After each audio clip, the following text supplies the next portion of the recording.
The term drama queen is often used in tennis to describe a player who is known for engaging in theatrics on court, such as excessive gestures, shouting, throwing rackets, or arguments with the umpire and the opposing player.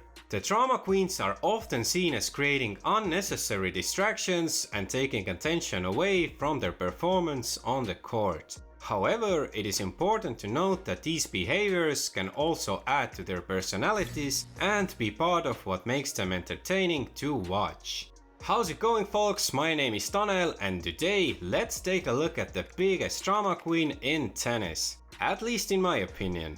First of all, it's gotta be said that I only chose between active players. So some might think straight away about Serena Williams, but she's obviously retired.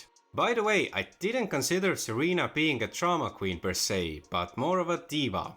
Anyway, when I started to think about who it actually might be, then in the end I had basically two options in my mind. Currently the biggest drama queen in tennis has got to be either Yulia Putintseva or Jelena Ostapenko. Putintseva has definitely had her moments, but I feel like she's maybe just a bit more chill and calm now. Or maybe I just want to believe that. Let me know in the comments what you think about the Kazakh. So long live Queen Ostapenko, I guess. The Latvian who surprisingly won the 2017 French Open is definitely a character. She might have a few enemies on tour and a lot of fans consider her behavior disgraceful, but Ostapenko surely is entertaining to watch. Again, at least for me.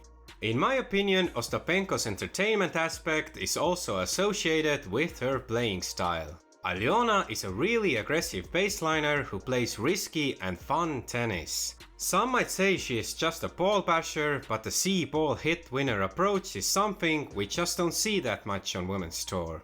I think we can all agree that seeing some crazy and huge winners is always entertaining, and that's exactly what Ostapenko offers us. But coming back to the drama queen thing, I saw a video titled "Ostapenko swears like a sailor." To be honest, it made me giggle a bit.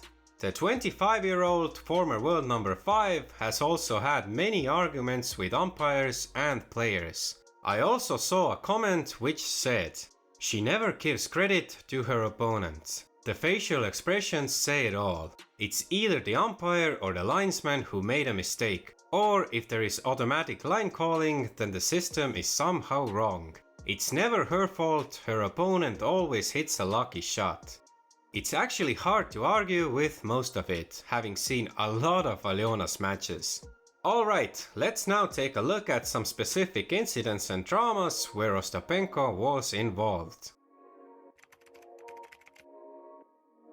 Alyona faced Aussie Ayla Tomljanovic in the third round of Wimbledon 2021.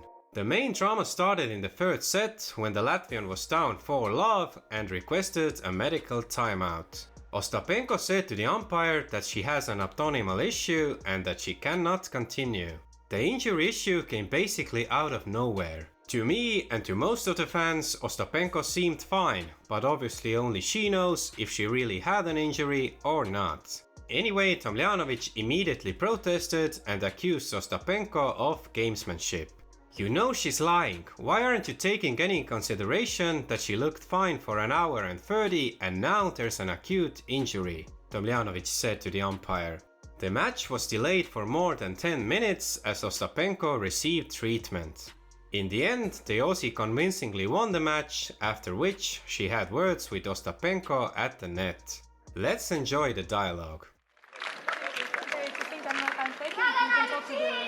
I hope you feel better. Yeah? I hope you feel better, yeah. Your behavior is terrible, terrible. You're the one to You talk. have zero respect, yes? Honestly, you're the one to talk. What?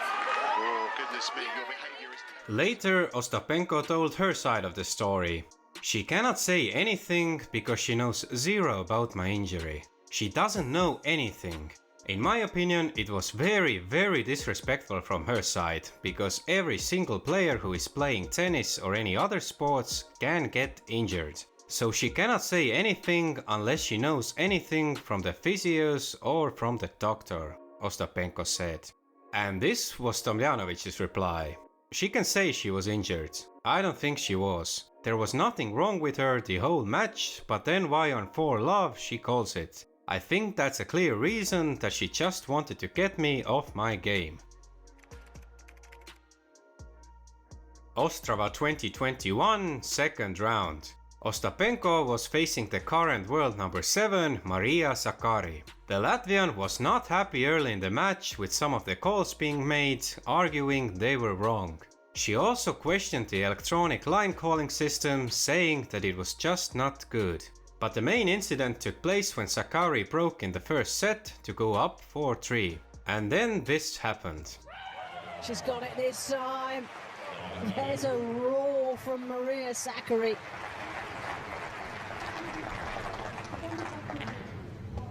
Referee.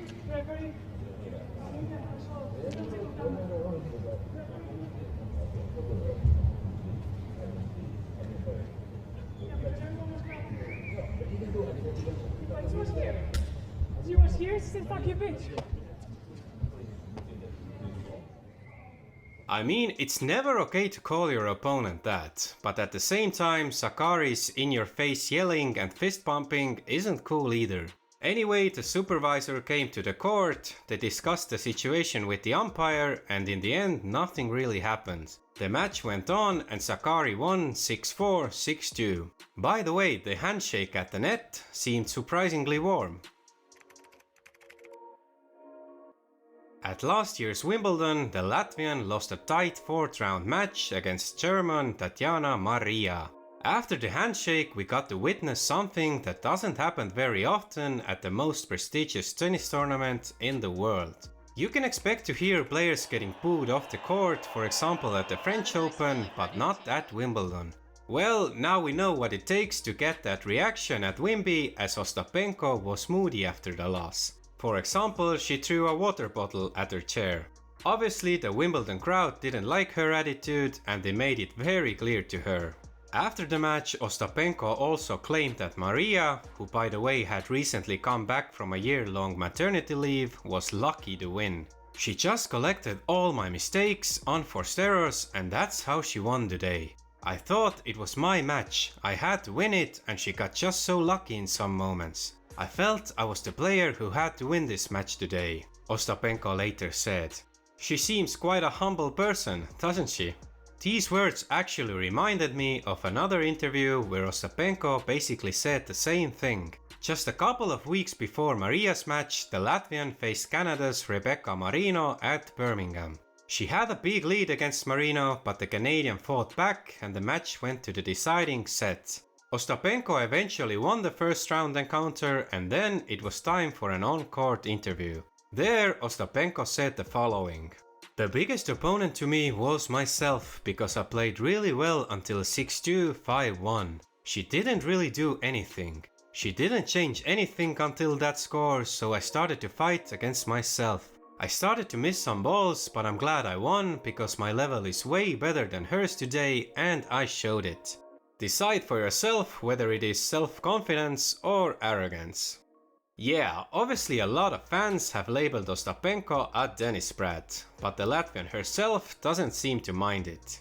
With me, it's never boring on the court, so I think that's what the fans like. Of course, sometimes I can go a little bit too much, but I am an emotional person in general, so it's always hard to find this balance, Aljona has said. So what do you think about Ostapenko? Is her behavior mostly a great entertainment, or is it annoying and disgraceful? Let's discuss it in the comments section. As always, thanks for watching and see you soon. Bye bye.